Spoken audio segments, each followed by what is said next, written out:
बोलो जयकारा बोल मेरे श्री गुरु महाराज की जय। श्री नंगली निवासी भगवान की जय। श्री परमहंस दयाल जी महाराज की जय। श्री नंगल विहालन भगवान की जय। श्री परम गुरु भगवान की जय। जय सच्चिदानंद जी।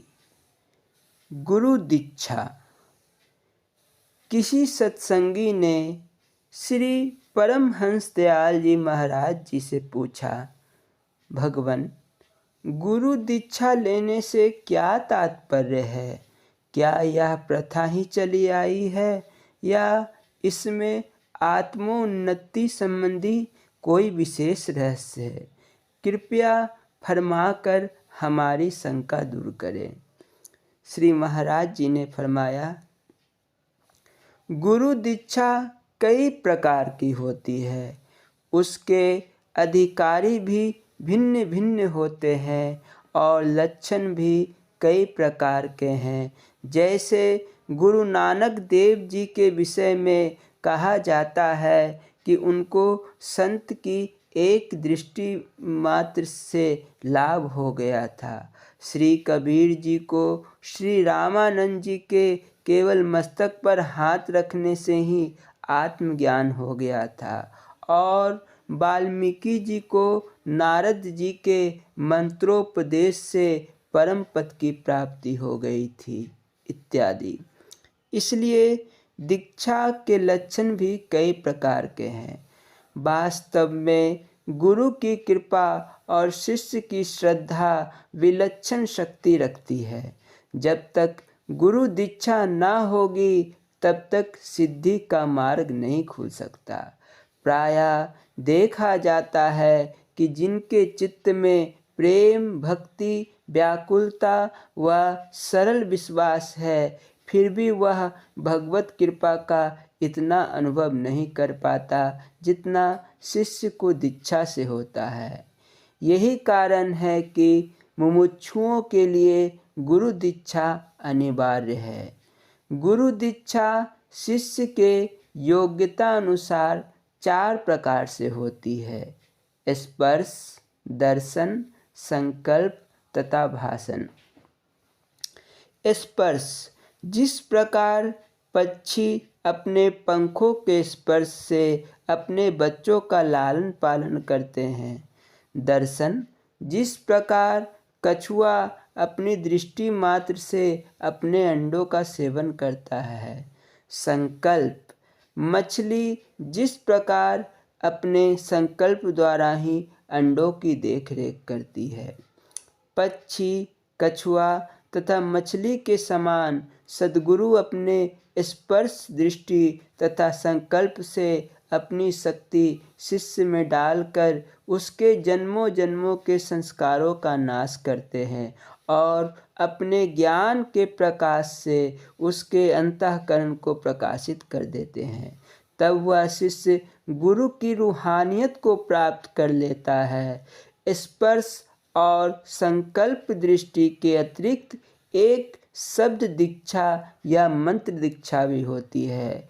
चारों दीक्षा प्राप्त करने वाले शिष्यों में कोई ऐसे भी होते हैं कि दूसरों को भी उसी शिक्षा द्वारा कृतार्थ करते हैं और कोई केवल अपना ही उद्धार करते हैं। जैसे जलते हुए दीपक से कई दीपक प्रकाशित हो सकते हैं, इसी को परंपरा कहते हैं। स्पर्श: जैसे पारस के स्पर्श से लोहा सोना बन सकता है, पर उस सोने में वह सामर्थ्य नहीं होती कि दूसरों को अपने स्पर्श से सोना बना सके। यह गुण अपने ही तक सीमित रह जाता है। दर्शन: कछुआ के दृष्टि मात्र से उसके बच्चे निहाल हो जाते हैं। वही शक्ति उन बच्चों को भी प्राप्त हो जाती है। इसी प्रकार सद्गुरु की दृष्टि पड़ने से शिष्य में ज्ञान का उदय हो जाता है और जब शिष्य गुरु तत्व को प्राप्त कर लेता है तो अपनी दृष्टि से भी दूसरों का लाभ करता है, परंतु चकवा चकवी को जो दर्शन से आनंद प्राप्त होता है, वही आनंद अपने दूसरे चकवा चकवी को नहीं प्राप्त करा सकते। संकल्प। मछली के संकल्प से उसके सब बच्चे पल जाते हैं, वही सामर्थ्य उन बच्चों को भी प्राप्त हो जाती है, परंतु मछिक अपने संकल्प से जिन वस्तुओं का निर्माण करता है, उन वस्तुओं में यह संकल्प शक्ति नहीं होती। भाषण। कौओं के बीच पला हुआ कोयल का बच्चा भी कोयल का शब्द सुनते ही यह जान लेता है कि मैं कोयल का बच्चा हूँ, फिर अपने शब्द से वही बोल उत्पन्न करने की शक्ति उसमें आ जाती है। परंतु मेघ का शब्द सुनकर मोर आनंद से नाचता है, पर वही आनंद दूसरे मोर को देने की सामर्थ्य आ जाती है। दीक्षा का तात्पर्य आत्मा का साक्षात्कार कराना था, परंतु वर्तमान समय में इसका समझना कुछ कठिन सा हो गया है, कारण यह एक प्रकार का धन प्राप्ति का साधन सा बन गया है, क्योंकि इस व्यवसाय के लिए बड़े बड़े आचार्यों मठधारियों के एजेंट अर्थात प्रचारक जो स्थान स्थान पर घूमते फिरते हैं, वे सरल हृदय वाले भोले भाले जीवों को ठग रहे हैं। यह मिथ्याचार केवल अपनी उदर पूर्ति के लिए ही है। ऐसे ही लोगों पर यह कहावत घटती है, हरहि शिष्य धन शोक न हरहि, सो गुरु घोर नरक मह परहि। श्री गुरु महाराज जी ने फरमाया, कई लोग ऐसा कहते हैं कि आजकल कोई पहुंचा हुआ गुरु रह ही नहीं गया है, फिर गुरु बनाया किसे जाए। ऐसा कहने वालों से यह पूछना चाहिए, क्या वे पूर्ण शिष्य हैं जिनको पूर्ण गुरु के ना होने की शिकायत है। पूर्ण गुरु मिले भी तो उनकी पहचान भी कोई सच्चा जिज्ञासु ही कर सकता, कारण उन ज्ञानी गुरु के उच्च और श्रेष्ठ विचारों को समझने अथवा ग्रहण करने की क्षमता भी तो शिष्य में होनी चाहिए। अगर किसी एमए डिग्रीधारी प्रोफेसर को दूसरे तीसरे दर्जे के छात्र को पढ़ाने को नियुक्त कर दिया जाए, तो उसके लेक्चर को वह अदना सा बच्चा भला क्या समझ सकेगा। वैसे ही किसी अनाधिकारी व्यक्ति को पहुँचे हुए ज्ञानी गुरु की तलाश फिजूल है। उसको चाहिए कि जो कोई साधु महात्मा उससे मिले, श्रद्धापूर्वक वह उनका सत्संग करे और धीरे धीरे खुद को सत्पात्र बनाए। यदि वह सत्पात्र बन गया तो कुदरती तौर पर कोई न कोई ज्ञानी गुरु उसे मिल जाएंगे। बोलो जयकारा बोल मेरे श्री गुरु महाराज की जय। लीला संस्मरण एवं स्वरूप वचनामृत। बोलो जयकारा बोल मेरे श्री गुरु महाराज की जय। सिद्धियों से वार्तालाप। सर्दियों के दिन थे। एक दिन श्री महाराज जी के ऊपर चौबारे पर विराजमान थे। महाप्रभु के आगे चौकी रखकर भोजन की थाली परोसी गई। स्वामी अभेदानंद जी ने गर्म पानी से हुजूर के हाथ धुलवाए। श्री महाराज जी ने अपनी मौजबस स्वामी अभेदानंद जी और स्वामी अजुनियानंद जी को कमरे के बाहर भेज दिया। ये दोनों महानुभाव कमरे के बाहर बैठ गए। दाता दीनदयाल जी ने कमरे के दरवाजे बंद कर लिए।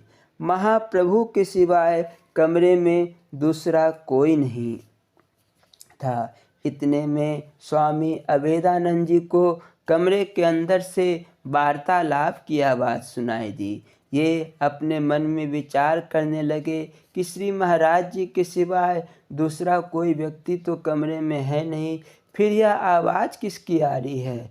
कमरे के अंदर हमारी आज्ञा के बिना दर्शन के लिए कौन जा सकता है। लगभग 1 घंटे बाद श्री महाराज जी ने कमरे का दरवाज़ा खोलकर स्वामी अभेदानंद जी और स्वामी अजुनियानंद जी को अंदर बुलवाया।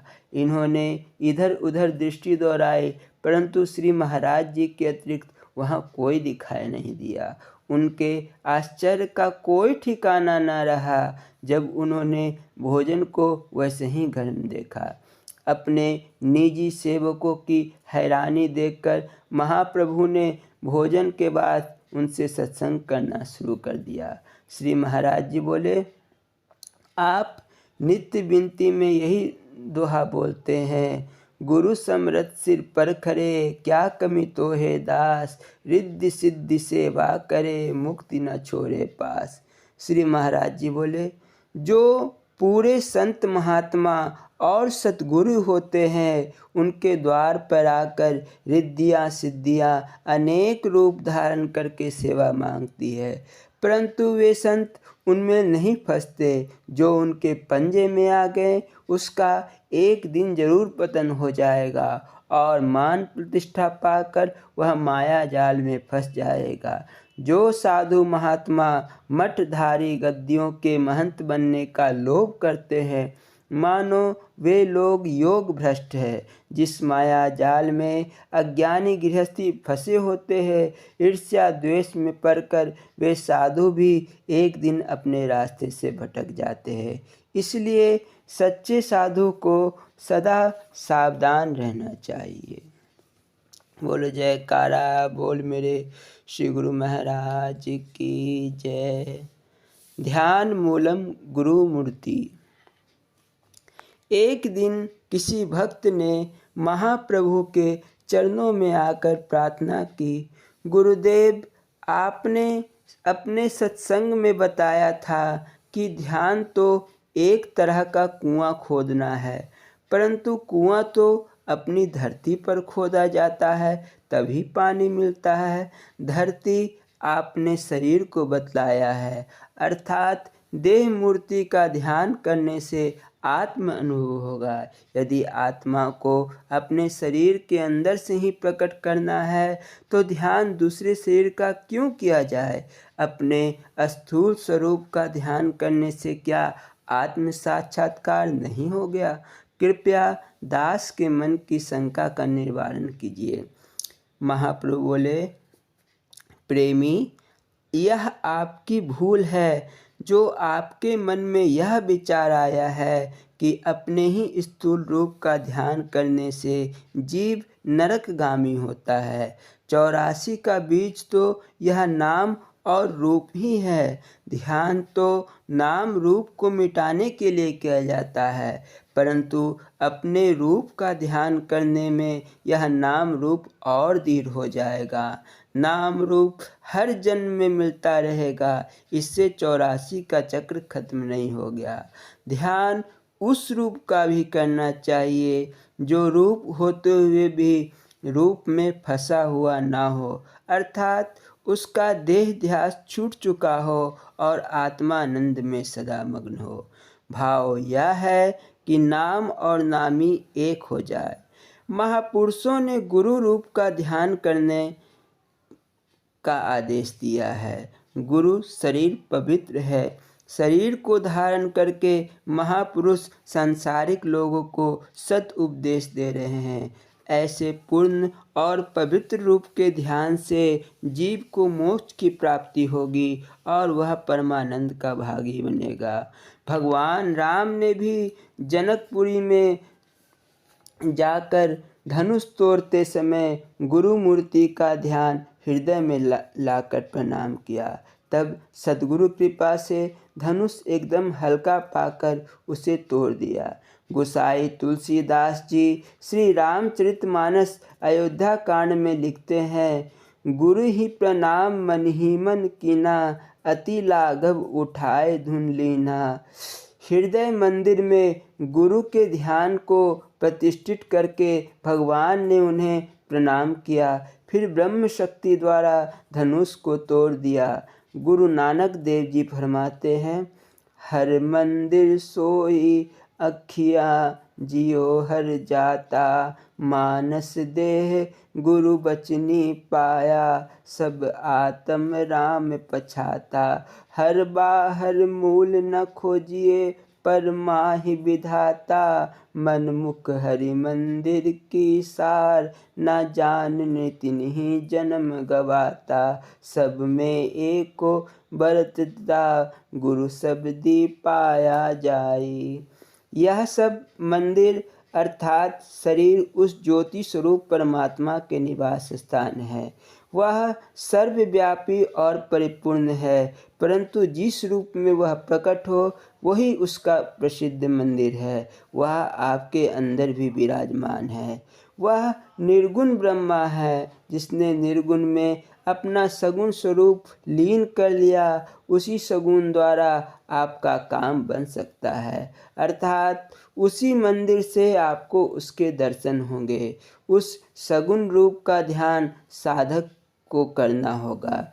इस पर यह उदाहरण है, जैसे गोल बैर के पेड़ अपनी ऋतु में बोने पर अवश्य उगता है, क्योंकि वह गोल रूप अर्थात झगड़े में पड़ा हुआ है। कई बार कोई मनुष्य दूसरे व्यक्ति से कहता है कि भाई तूने कोई खास बात नहीं बताई, गोल मोल सा जवाब दिया, अर्थात बात को चक्कर में डाल दिया है। अब इस जन्म मरण रूपी चक्कर से छूटने का ढंग यही है कि कोई बुद्धिमान माली आकर उस गोल बेर वाले पेड़ की ताज़ा आँख अर्थात शाखा को काटकर दूसरे बेर, जिसे सब सेब बेर भी कहते हैं, उसकी शाखा के स्थान पर पेबंद लगा देता है। ऊपर रस्सी बांधकर मीठा पानी डाल देता है। अब उसका जन्म मरण समाप्त हुआ।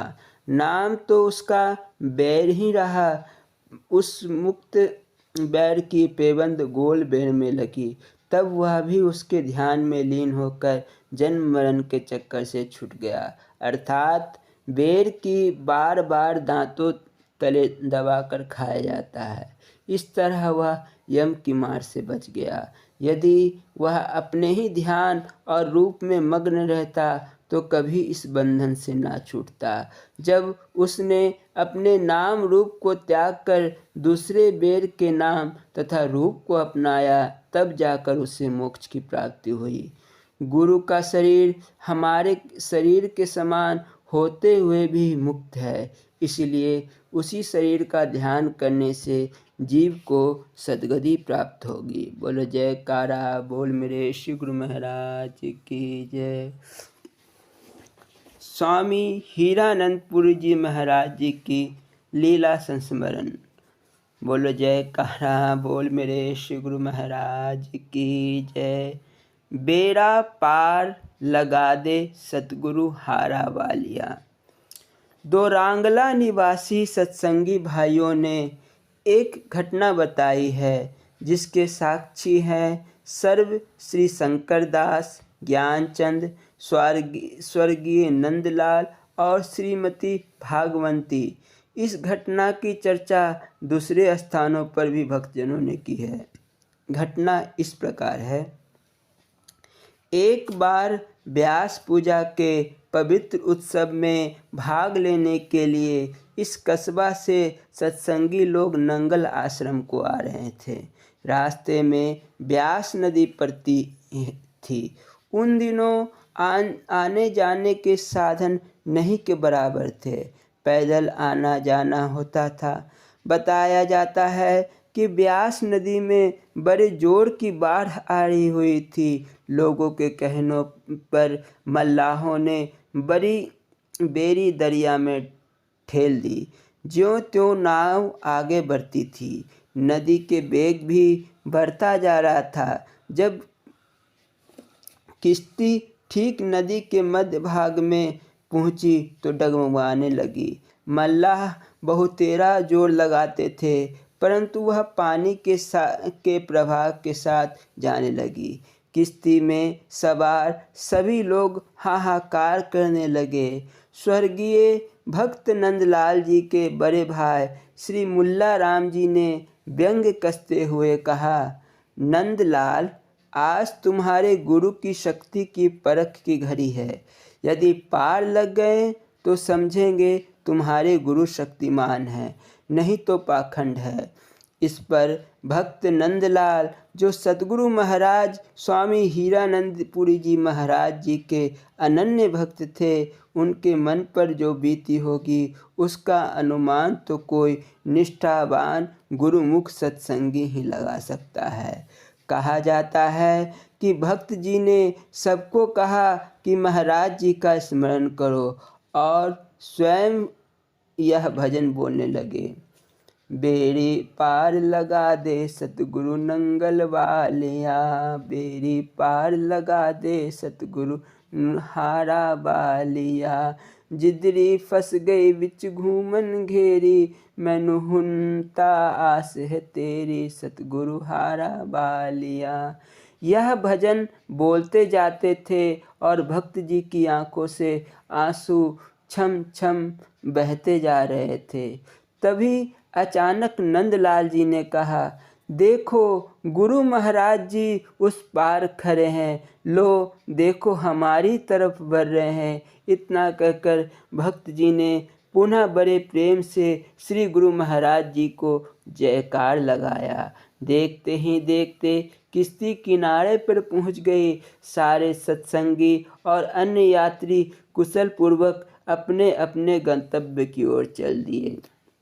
जब संगत आश्रम में पहुंची तो स्वामी हीरानंदपुरी जी महाराज के आगे दंडवत की। उठने का आदेश पाकर जब श्री चरणों पर माथा टेका तो श्री महाराज जी ने पूछा, क्यों भाई, कुशल पूर्वक पहुंच गए? नदी में पानी अधिक तो नहीं था? महाराज जी, हमें क्यों पूछते हो? स्वयं सब कुछ जानते हुए अनजान क्यों बनते हो? आप ही ने तो डूबती किश्ती को पार लगाया है। इस पर स्वामी हीरानंदपुरी जी महाराज ने मंद मंद मुस्कुराते हुए फरमाया, इन सारे लोगों से पूछ लो, हम तो प्रातः काल से आश्रम में ही बैठे हैं, कहीं भी बाहर नहीं गए हैं। तब सारी संगत ने बड़े उत्साह और प्रेम से जयकार लगाया। जो बोले सो निर्भय बोल, मेरे श्री गुरु महाराज की जय, नंगली निवासी भगवान की जय। तब महाराज जी ने सारी संगत को आशीर्वाद देकर भोजन पाने के लिए लंगर में जाने का आदेश दिया। अंधेरे में ठोकर खाया हुआ दिल पुकार उठता है, जहाँ तहाँ तेरे प्यार की ओस टपकी, वहाँ से अब भी एक गुबार उठता है। बोलो जयकारा बोल मेरे श्री गुरु महाराज की जय। नंगल विहालन आश्रम 4970। महाराज स्वामी परम ज्ञानानंदपुरी जी आश्रम में विराजमान थे। उनके निकट सतीश नरेश बहनों के अलावा अनेक महात्मा भक्त उपस्थित थे। महाप्रभु स्वामी परम जी महाराज अपने गुरु महाराज जी की लीलाएं सुनाने में विभोर थे। तभी एक बूढ़ी मैया बुखार के मारे करहाती कांपते हुई आकर उनके चरणों से लिपट गई।